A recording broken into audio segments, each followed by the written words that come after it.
시청자 여러분 안녕히 주무셨습니까? 좋은 아침입니다. 시장을 여는 아침 글로벌식스 이혜림입니다. 자, 전날에 다우와 S&P 500 지수가 사상 최고가를 나타낸 데 이어서 레벨 부담을 가지고 오늘은 좀 부분 부담을 느끼는 가운데 이제 실적 발표 이제 곧 나옵니다. 이제 MS와 알파벳의 실적, 이 M7 기업들의 실적이 뒷받침이 잘 될지 굉장히 궁금한 사항이고요. 저희가 6시부터 나오는 대로 전해드리도록 하겠습니다. 특히 MS는 올 1년 동안 60%를 넘긴 이 상승률, 거기다 이제 애플을 제치고 시가총액 3조 달러를 돌파했다는 점에서 주도의 역할을 계속할까? 그리고 이번 시장의 랠리를 뒷받침을 계속 해줄 수 있을까? 이 관심이 모아지는 하루입니다. 3대 지수는 엇갈린 흐름을 나타냈습니다. 이 다우지수는 상승을 계속 이어갔습니다. 0.39%의 상승 지금 마감 예정이고요. S&P 500과 나스닥은 눌림을 나타내고 있습니다만 큰 폭의 하락은 아닙니다. 그동안은 워낙 상승폭이 두드러졌기 때문에 좀 쉬어가는 정도. 그리고 이제 실적 발표 이후에 변동성은 좀 계속될 것으로 예상을 합니다. 그럼 자세하게 좀 더 알아보도록 하겠습니다. 클로징 벨 시작합니다. MTN 김태수 외신위원 만나보도록 하겠습니다. 안녕하십니까? 네, 안녕하세요. 네, 뉴욕 증시 어떻게 마감될 것으로 보이나요? 네, 시장에서 나스닥 같은 경우에는 좀 오후에 하락세를 보이는 모습이었습니다. 기술주들이 실적 발표 앞두고 이제 수익 실현 물량을 조금 내놓는 그런 모습들을 보이고 있고, 다우지수 같은 경우에는 금융주들이 상승을 좀 보였습니다. 그러면서 이제 상승 마감하는 것으로 예상이 되는데, 보잉이나 인텔, 애플 같은 경우에는 마이너스 2% 내외의 하락을 보이면서 상승을 제한하는 이런 모습들을 보였습니다. 지금 다우존스 차트가 지금 보면은 굉장히 견고한 상승 추세를 유지하고 있다. 그렇게 구간을 유지하고 있는 모습을 볼 수가 있는데 1월 초에 이제 매물대 구간도 벗어나는 그런 좋은 모습을 보였습니다. 다만 이제 최근 들어가지고 볼린저 밴드 상하한선이 확산되는 국면으로 들어오면서 변동성이 다소 커질 수 있는 그런 시점이 됐다라고 그렇게 평가들을 하고 있고, 다만 38,000포인트 선 계속해서 유지를 해준다면은 대형주 중심의 포트폴리오 유지 전략은 계속 유효해 보인다, 이렇게 전망들을 하고 있습니다. 나스닥 같은 경우에도 15,300포인트 기준으로 현재 이제 다우지수하고 유사한 상황이 좀 진행되고 있는 것으로 평가가 되고 있습니다. 지금 투자자들은 이제 연준의 금리 결정이 어떻게 될 것인가, 내일 이제 어떻게 나올 것인가, 그걸 기다리고 있는 상황이고, 3월이냐 5월이냐에 대해 가지고 월가에서는 굉장히 논쟁이 또 크게 일어나고 있는 그런 상황입니다. 경제지표 관련해서는 컨퍼런스 보도에 1월 소비자 신뢰지수가 114.8로 나왔습니다. 지난달 108보다도 상승을 했고, 이제 예상치에 부합하는 수준의 결과를 만들어냈습니다. 그리고 2021년도 12월 이후에 가장 높은 수치를 또 기록하면서 어느 정도 심리적으로 조금 회복되는 그런 모습을 보이고 있습니다. 그리고 구인 이직조사 보고서가 나왔는데 이제 노동시장에 대한 얘기가 끊임없이 나오게 되거든요. 그러면서 12월 달에 903만 개 구인 건수가 있었다. 그러면서 월가 예상치를 넘어서는 모습을 보였습니다. 그리고 이제 잠깐 나면은 조금 있으면은 마이크로소프트부터 해서 알파벳이라든가 여러 기업들이 이제 실적 발표를 하게 되는데 AMD나 스타벅스도 이제 같이 발표를 하게 되겠죠. 그러면서 그 부분에 있어서 이제 모듈로 넘어가면 애플이나 아마존, 메타까지 이제 또 다 한꺼번에 발표가 됩니다. 이 부분에 대해 가지고 굉장히 주목을 하고 있는 상황이고, 오늘 밤에 이제 미국은 퀄컴하고 보잉이 실적 발표를 앞두고 있는데, 보잉 같은 경우에는 순손실 상태가 지속되긴 하겠지만 그래도 좀 개선될 것으로 그렇게 기대를 좀 하고 있습니다. 지금 경제 지표 관련해 가지고 좀 더 이제 세밀하게 봐야 될 게, 이제 퇴사자 수가 3년 만에 최저 수준을 기록을 했다, 이제 이런 그 이슈가 있었습니다. 그래서 구인 건수가 3개월 만에 최고치로 증가하는 이런 상황이 생겼고, 그리고 자발적으로 직장을 그만둔 사람들의 수가 340만 명이 나왔습니다. 거의 3년 만에 최저치를 기록을 했는데, 근데 이걸 이제 해석함에 있어가지고 미국의 노동자들이 이직을 함에 있어가지고 몸값을 올려받는 데 대해서 자신감이 굉장히 떨어져 있다. 즉 지금의 상황을, 지금의 일자리를 유지하는데 좀 더 최선을 다하고 있다. 이렇게 지금 평가를 받고 있습니다. 그래서 지금 현재 높은 임금을 받고 퇴사가 어려운 상황이기 때문에 근로자들이 그 전에 우리가 코로나 직후에 어떤 그 자유롭게 옮겼던 몸값을 올려받았던 이런 상황과는 굉장히 대조적이고, 다만 이제 이런 것들이 그래도 어느 정도 점진적으로 좀 안정은 되고 있다라고 평가가 되고 있어가지고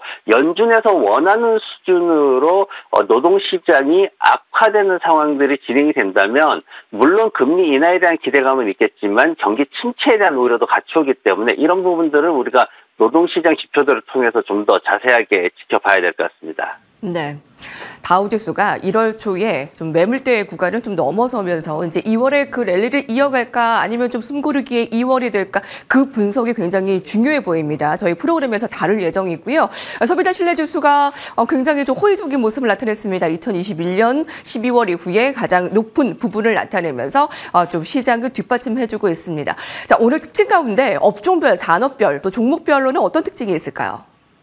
네, 지난밤에 기술주들 소속되어 있는 정보기술이나 통신 서비스 쪽은 다들 부진한 모습 보였습니다. 그 중에 이제 이미 소비재도 좀 약한 모습 보였는데, 근데 이미 소비재 업종에 보면은 10개 산업이 있는데 그 중에 자동차 산업은 1%대의 강세를 보이는 모습을 보였습니다. 제너럴 모터스가 실적 호재를 발표를 했는데 포드도 동반 상승하는 모습을 보였습니다. 제너럴 모터스 같은 경우에 4분기에 이제 실적 발표를 했는데 발표 직후에는 10% 이상 급등하는 모습을 보이기도 했습니다. 지금 429억 8천만 달러 매출하고 1달러 24센트 EPS를 발표를 했는데 시장의 예상치가 395억 달러에 1달러 16센트 정도 EPS였기 때문에 예상치를 크게 넘어서는 모습을 보였고, 중요한 거는 2024년도에 EPS를 8달러 50에서 9달러 50 사이로 지금 보고 있는 거고, 또 하나는 잉여 현금 흐름 같은 경우에도 기존의 80억 달러에서 100억 달러로 상향 조정하면서 시장에서는 굉장히 투자자들이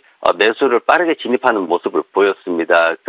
지난번에 이제 제가 한번 제너럴 모터스하고 포드하고 비교를 해드렸을 때, 포드 같은 경우에는 약간 모멘텀을 잃어버린 그런 모습이 있고, 제너럴 모터스는 추가적으로 반등이 가능하다라는 얘기를 드렸는데, 제너럴 모터스 같은 경우에는 그 배경에 뭐가 있었냐면은 하이브리드 모델을 빠르게 출시하면서 투자자들의 수요를 맞추고 있다는 평가가 있었습니다. 지금 2024년도 전기차 생산 목표는 40만 대로 25만 대로 낮추는 반면에 오히려 하이브리드, 대형 하이브리드 차량에 대해서는 빠르게 수요를 맞추기 위해서 더 생산을 늘리고 있어가지고 매출이 지난번에 파업이 있었음에도 불구하고 이렇게 늘어날 수 있었다, 그렇게 평가가 되고 있습니다. 그래서 제너럴 모터스, 미국의 자동차 시장에서 전기차 시장의 약세를 완성차 부분에서 개솔린 차들이 이렇게 상승시키고 있다라는 거 주목해 주시면은 좀 더 좋은 어떤 투자의 기회를 만드실 수가 있을 것 같습니다. 그리고 지난밤에 나왔던 종목들 얘기들 중에 애플에 대한 얘기가 좀 나왔어요. 지금 TF 인터내셔널 증권이라는 데서 이제 나왔는데, 애플 아이폰 15 출하량이 전년 대비해서 15% 정도 감소할 것이다, 지금 이렇게 얘기가 나왔습니다. 그러면서 지금 중국 시장에서 화웨이가 굉장히 빠르게 지금 선두 자리를 차지를 했고요. 그리고 갤럭시 S24 같은 경우에도 출하량을 한 5에서 10% 정도 늘릴 것이다, 이렇게 분석이 되고 있는 가운데 애플의 아이폰이 상대적으로 경쟁력이 좀 부족하다, 이렇게 평가가 됐습니다. 그러면서 지금 보면은 출하량, 최근에 어떤 그 주간 출하량 같은 경우에도 한 30에서 40% 감소했다라고 또 평가가 되면서 앞으로 애플의 아이폰에 대해서는 추가적으로 2024년도에 더 큰 하락세를 가져올 수도 있다, 이렇게 보고서에 썼습니다. 그러다 보니까 지금 애플 같은 경우에는 지금 전반적으로 어떤 그 실적 발표를 이제 앞두고 있는데 매출이 0.6%밖에는 증가하지 못할 것이다, 시장의 성장에 대한 기대치를 맞추지 못할 것이다, 이렇게 평가가 되고 있습니다. 물론 EPS 같은 경우에는 최근에 비용을 절감하면서 좀 늘어날 수 있지만은 매출이 늘어나지 못하는 성장이 정체되어 있는 그런 모습을 보이게 되면은 주가에 변동성이 생길 수 있기 때문에 투자자분들의 좀 주의가 필요한 상황입니다. 그리고 또 하나 이제 넷플릭스 얘기가 나왔어요. 넷플릭스가 굉장히 실적이 강세로 보였습니다. 특히나 가입자 수가 지금 4분기에만 700만 명 이상 들어왔고 전체적으로 1,300만 명을 돌파하는 이런 상황들을 보이고 있는데 굉장히 실적 호재를 보이면서 급등을 하는 모습을 보였습니다. 지난 밤에는 살짝 이렇게 그 수익 실현 매물 나오는 것으로 보여졌는데, 지금 이제 나온 얘기가 뭐냐면은 이제 넷플릭스 실적을 통해 가지고 그동안 투자자들이 이제 대형 기술주들의 어떤 실적에 대해서 불안감을 가지고 있었던 거를 좀 해소하고 있다. 앞으로 장기적으로도 실적이 꾸준히 증가하면서 이 M7 주식들이 시장을 전체적으로 끌고 가는 데 있어가지고는 큰 변동성은 없을 것이다. 이렇게 평가가 지금 되고 있습니다. 그래서 물론 이제 최근에 테슬라가 좀 급락을 하면서 테슬라를 제외하고 지금 M7 주식들, M6라고 하는 게 맞겠어요. 이 주식들의 수익이나 이런 주가의 기여가 얼마나 됐냐라고 봤더니 지금